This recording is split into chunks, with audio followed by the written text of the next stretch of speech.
हाँ मेरी बहन। सबके नाम परिचय लेने का तेरी बाबू भैया के नाम से तेरी अपन अपन नाम ठिकान कैसे बतवा है बहन।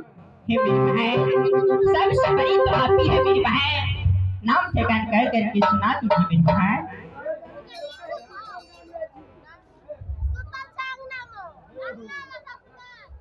अच्छा ठीक है बहन।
अपना सबके घर के तो है बहन कई के सुनावे। अबे ग्राम हो हमारा भरहर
मेरे बहन।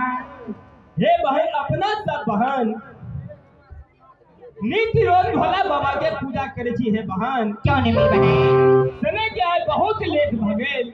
हाँ मेरी बहन। बाबा के मंदिर में पूजा करे के वास्ते हे बहन। ठीक है मेरी बहन।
ही भागला तार बाप मारता मारते नहीं सुना न कह दिया आयो चिल्ला ई में लोकन तो जीवी गांव हवा बुझता जीवी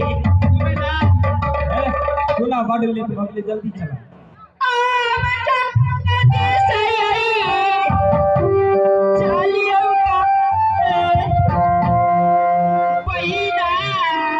subscribe cho kênh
Ghiền Mì Gõ để không bỏ lỡ